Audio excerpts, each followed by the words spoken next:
O Senhor esteja convosco. Ele está no meio de nós. Proclamação do Evangelho de Jesus Cristo segundo Lucas. Glória a vós, Senhor. Aconteceu num dia de sábado, Jesus foi comer na casa de um dos chefes dos fariseus, e eles o observavam. Diante de Jesus havia o hidrópico. Tomando a palavra, Jesus falou aos mestres da lei e aos fariseus: a lei permite curar em dia de sábado ou não? Mas eles ficaram em silêncio. Então Jesus tomou o homem pela mão, curou-o e despediu-o. Depois lhes disse: se algum de vós tem um filho ou um boi que caiu num poço, não o tira logo mesmo em dia de sábado? E eles não foram capazes de responder a isso. Palavra da salvação. Glória a vós, Senhor. Aleluia, aleluia, aleluia, aleluia, aleluia, aleluia, aleluia, aleluia, aleluia, aleluia. Prezados irmãos e irmãs, estamos encerrando o mês de outubro, o chamado mês missionário. Jesus é o grande missionário do Pai, enviado para anunciar a boa nova da salvação. E Jesus anunciou o reino de Deus com palavras e com gestos. Anunciou e testemunhou este novo reino. Mas Jesus encontrou obstáculos da sua missão. Não foi aceito por todos, principalmente os mestres da lei e os fariseus, que o rejeitaram, não aceitaram o seu modo de anunciar e praticar os valores do reino. Eles não aceitam Jesus porque Jesus não se enquadra no modo deles conceberem e viverem a fé, o modo deles praticarem a religião. Jesus não os rejeita, Jesus acolhe a todos. São eles que não o aceitam, são eles que o rejeitam. Jesus não é uma pessoa intransigente. Jesus acolhia a todos, valorizava a todos, porque todos são filhos de Deus. E Ele veio trazer a salvação para todos, portanto, não podia deixar ninguém de fora. O seu desejo era que todos acolhessem essa mensagem de vida, essa mensagem de salvação. Portanto, quando Jesus era convidado também pelos fariseus para uma refeição na casa deles, Jesus ia. Além da narração deste convite, da narração deste jantar que Jesus fez na casa deste fariseu, Lucas traz mais duas narrações sobre a presença de Jesus na casa dos fariseus. Convidado por eles, ele aceitou o convite. Jesus está na casa de um fariseu. E ali está também um homem doente, o hidrópico, uma pessoa que necessita de vida, de cura.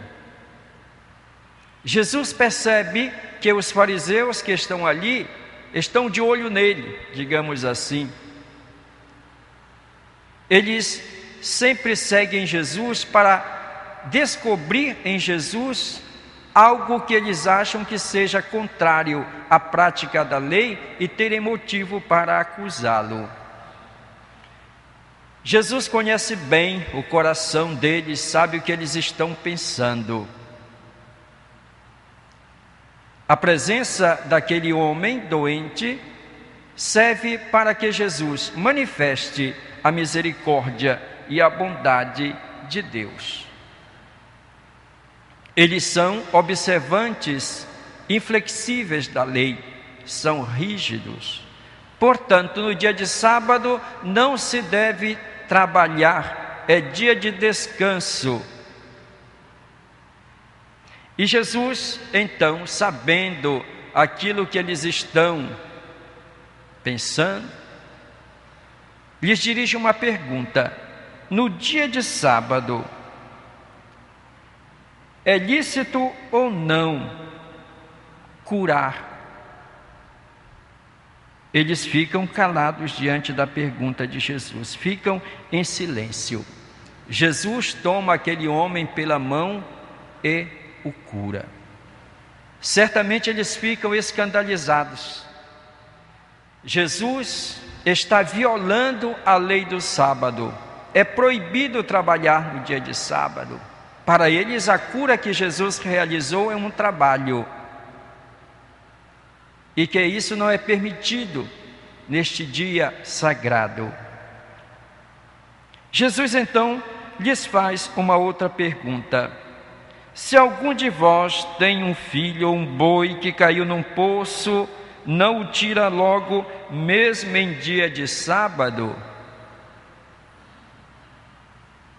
Eles ficam calados, porque se isso acontecer, eles vão certamente tirar o filho que caiu no poço, ou então o seu animal.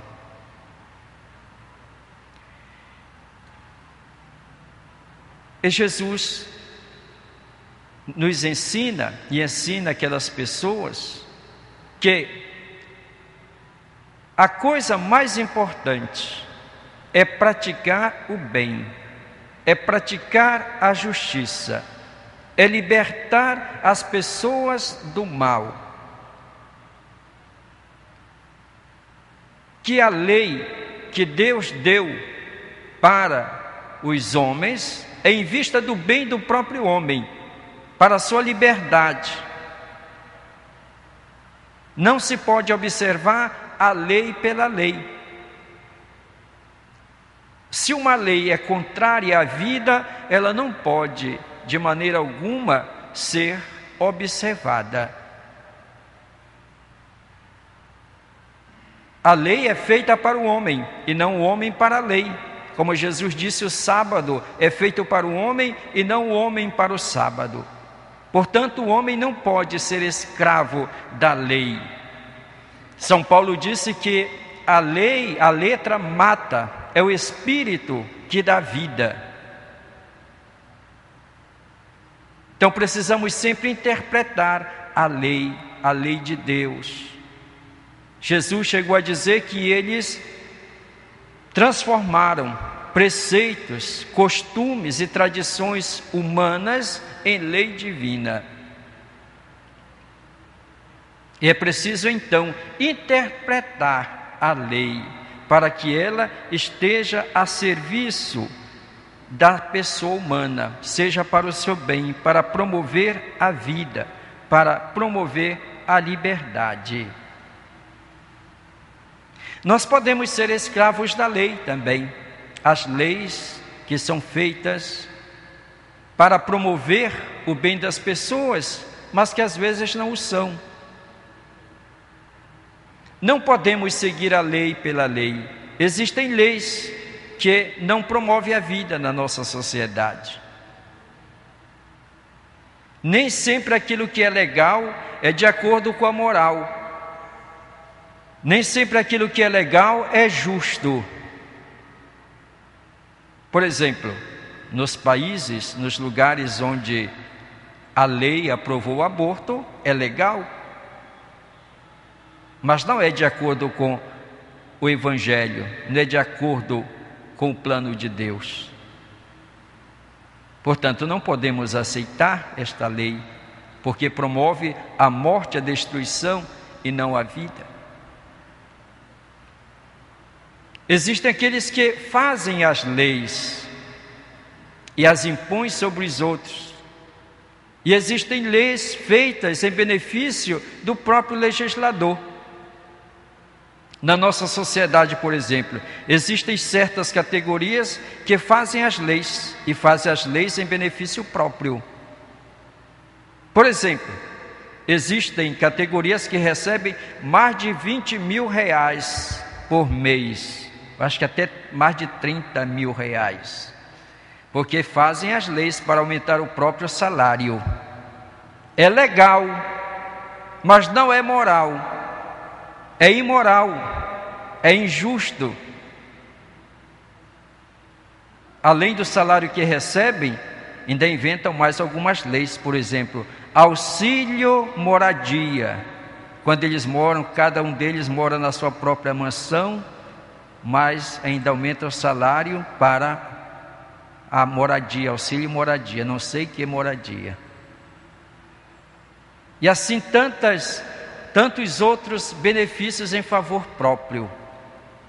E isso gera então a pobreza, porque é sempre a exploração dos pobres. E isso é injusto, isso é desonesto, é uma lei que não serve para o bem da pessoa humana. Por isso as pessoas que fazem as leis deveriam pensar sempre no bem comum, no bem das pessoas e não no bem próprio. Repito, é legal porque é conforme as leis, mas é imoral, é injusto, é indecente, é contrário ao Evangelho. Por isso, caríssimos irmãos e irmãs, pensemos sempre na lei, nas leis civis e também na própria lei divina, nos mandamentos, os preceitos, aquilo que a igreja nos ensina. Tudo deve ser observado, mas preservando sempre o princípio da justiça, do amor, da promoção da vida e das pessoas. Foi assim que Jesus o fez. E se nós somos seus discípulos, temos que seguir o mesmo caminho. Façamos da lei um instrumento para o bem, para a justiça, para a caridade. Louvado seja nosso Senhor Jesus Cristo.